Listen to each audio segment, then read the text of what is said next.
Much as I would like to abide by the elders, what my elders had taught me, that, and I quote, silence is the best response to nonsense.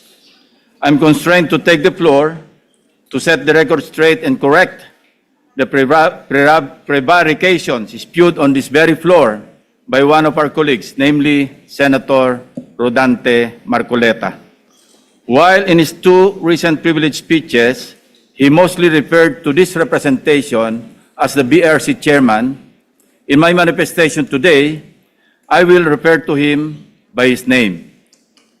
Like on many past occasions, I could have effortlessly dismissed Senator Marcoleta's statements as I refuse to dignify his ego-driven provocations.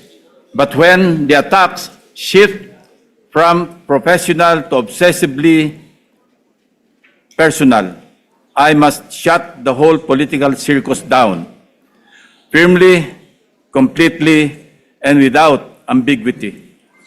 Dahil gusto din lamang ni Senator Marcoleta na lagi siyang bida bilang dating chairman man ng BRC o sa usaping West Philippine Sea o anumang issue involving China o dili kaya ay sa usaping restitution na mag-asawang Diskaya, siya na nga ang tunay na bida sa aking magiging pahayag sa mga sandaling ito ngayong hapon.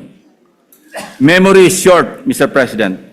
With that said, and with your indulgence, let me refresh our memory on the historical background of the animosities, or shall I say, why the gentleman from Tarlac and Pampanga, Senator Rodante Marcoleta, has become so obsessed with tagging and bad-mouthing this representation, as he has become obsessed with defending China in many fora, like in the confirmation hearing of 35 senior officers of the Armed Forces of the Philippines, but especially when he interpolated our distinguished colleague from the majority bloc, Senator Francis Kiko Pangilinan, when he sponsored and defended Senate Resolution number 37 last February 2. So obsessed that he had to resort to rigorous stalking of all my interviews and social media updates, nitpicking from every statement I uttered, and tricking this august chamber to cry foul, armed with nothing but his draining litany. Since Senator Marcoleta apparently knows every word I say in my media interviews and every move I make in this chamber, napilitan akong balikan ang napakaraming pagkakataon na ako ay naging paksa ng kanyang mga personal na atake. Perhaps, Mr. President, it started when this representation inquired about Senator Marcoleta's hilaw interpretation of Senate rules relative to his motion to dismiss in the impeachment case against Vice President Sara Duterte last year.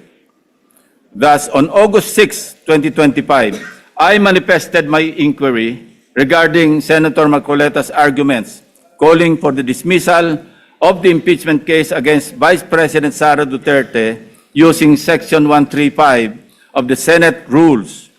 I highlighted that nowhere in our rules can we find a provision on a motion to dismiss, nor is there a suppletory application of the rules of court and other references like the Riddick's Manual, etc., to accommodate such a motion.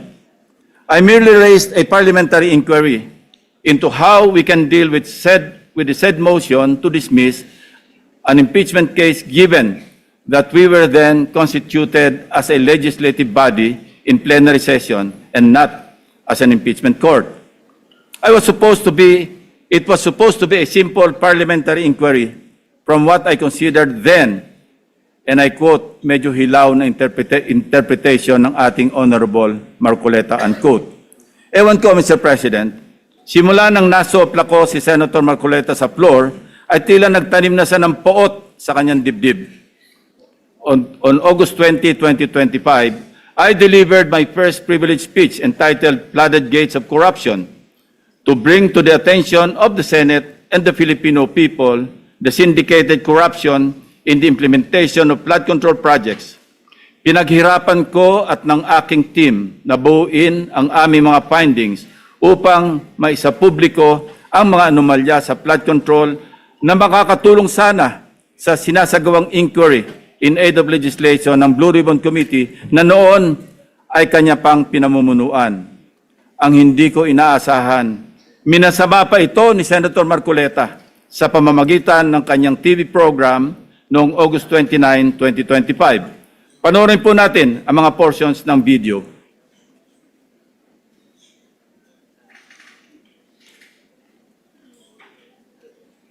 Ngayon, isang major committee yung Blue Ribbon, bawal na yung gagawa ka pa ng sarili mong pagpapahayag.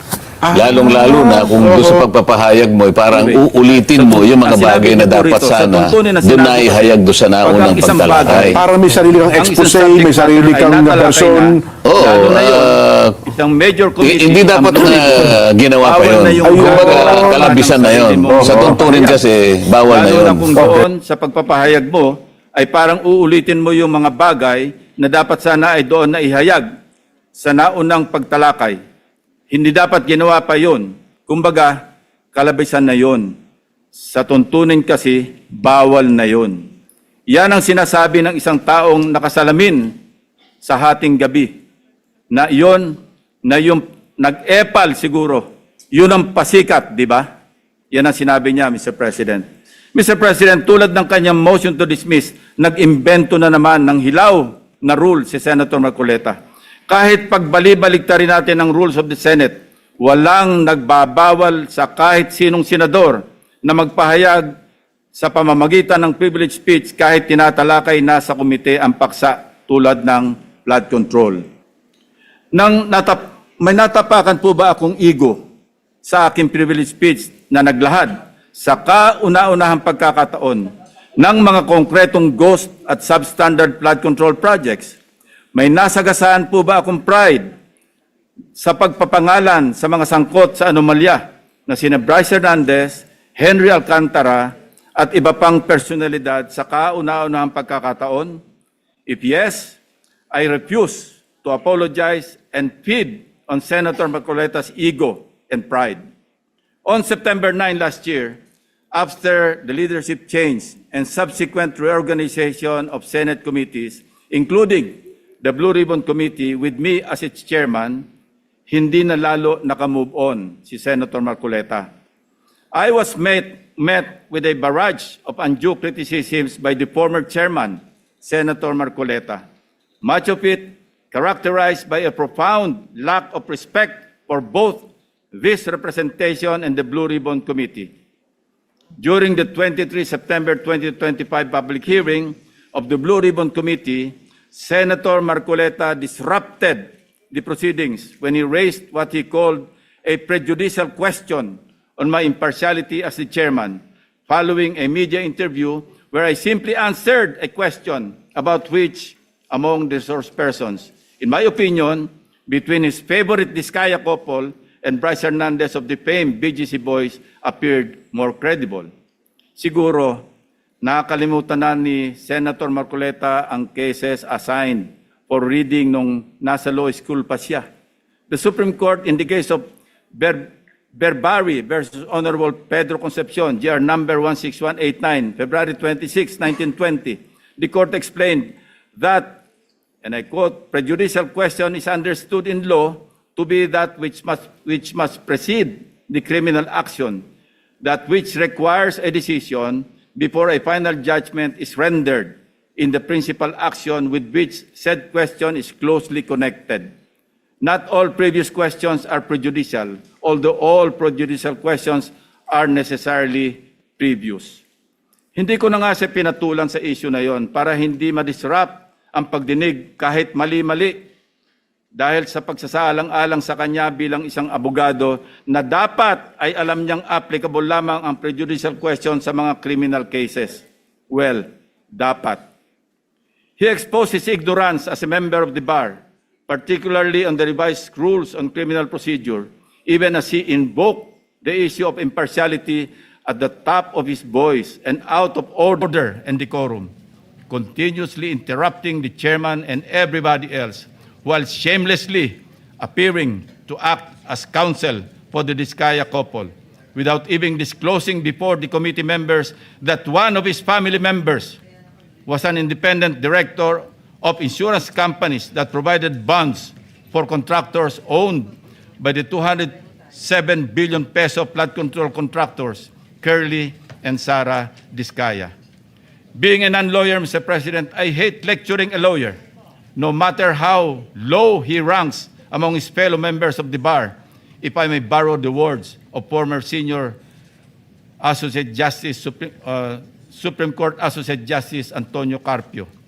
Since he is now asking for it, I also thought, as lawmakers, we may as well be educated in this regard. So let me state for the record the following.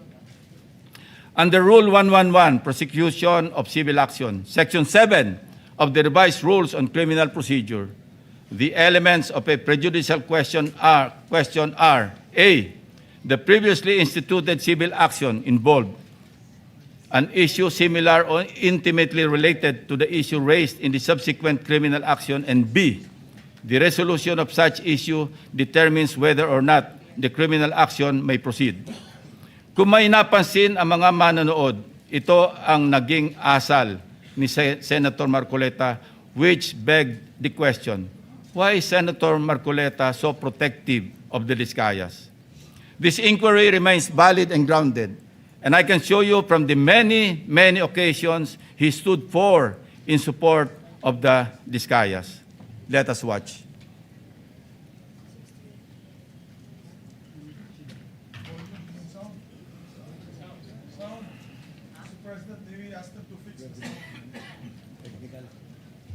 May I ask for 1 minute suspension, Mr. President? Session suspended. The technical department fixed the sound.